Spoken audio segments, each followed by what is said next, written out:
ఆ పిల్లవాడే పరమశివుడని విశ్వనాథానికి రూఢి అయింది.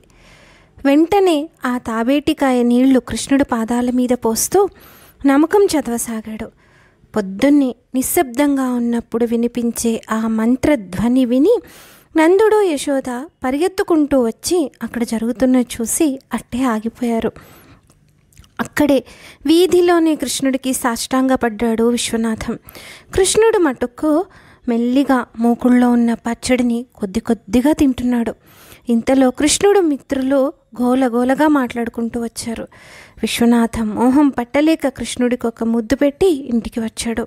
అప్పటి నుంచి ప్రతిరోజు పొద్దున్న విశ్వనాథం కందిపచ్చడి చేసి తీసుకెళ్ళి కృష్ణుడికి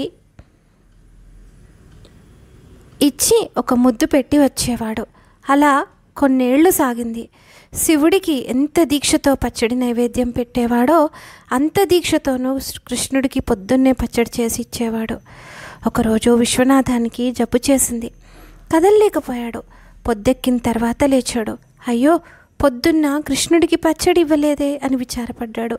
శివుడికి నైవేద్యం ఎలా అని చింతపడ్డాడు. అప్పుడు పిల్లలు లేరు కదా అని చింతించాడు విశ్వనాథం.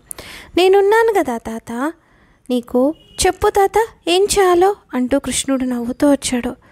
భగవంతుడైన నీకు చేయాల్సింది పోయి నీ చేత చేయించుకోవడం ఎలా స్వామి అన్నాడు విశ్వనాథం. నాకు మా అమ్మ భోజనం పెడుతుంది, నాకేమీ వద్దు, కానీ శివుడికి నైవేద్యం పెట్టాలి కదా అని కృష్ణుడు అక్కడ ఉన్న పాత్రలని వంట సామాన్లని తీసుకొని విశ్వనాథం వద్దంటున్న వంట చేయడం మొదలుపెట్టాడు. కందిపప్పు తీసుకొని బాండీలో పెట్టి వేయించసాగాడు కృష్ణుడు. మంచి వాసన రాసాగింది. తన పాపాలన్నీ కృష్ణుడు వేయించి నాశనం చేస్తున్నట్లుగా అనిపించింది విశ్వనాథానికి. జీలకర్ర ఎండుమిరపకాయలు కలిపి వేయించసాగాడు కృష్ణుడు. ఆ ఘాటుకి తనకి ఉన్న దుర్గుణాలన్నీ పుంజాలు తెంపుకొని పోతున్నట్టు తోచింది విశ్వనాథానికి. చింతపండు ఉప్పు కలిపి ఆ మొత్తాన్ని రోట్లో పోసి రుబ్బటం మొదలుపెట్టాడు కృష్ణుడు. తన అహంకార మమకారాలని ఇలా రుబ్బి కృష్ణుడు నాశనం చేస్తున్నట్లు అనిపించింది విశ్వనాథానికి. ఈ లోపల ఎలాగో స్నానం చేసి వెళ్ళి శివలింగం దగ్గర కూర్చున్నాడు విశ్వనాథం. కృష్ణుడు పూర్తిగా రుబ్బి తిరగమూత వేసి కలిపి కందిపచ్చడి తీసుకొచ్చి శివలింగం దగ్గర పెట్టాడు.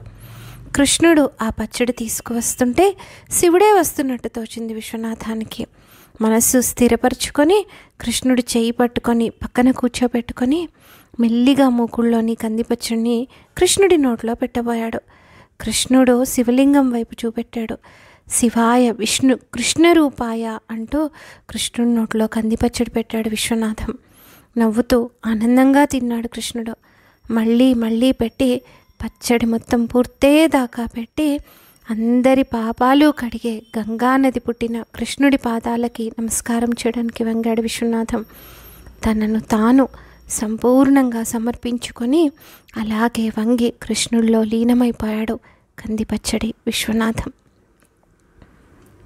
సంపూర్ణం. ధన్యాస్మి. స్వస్తి.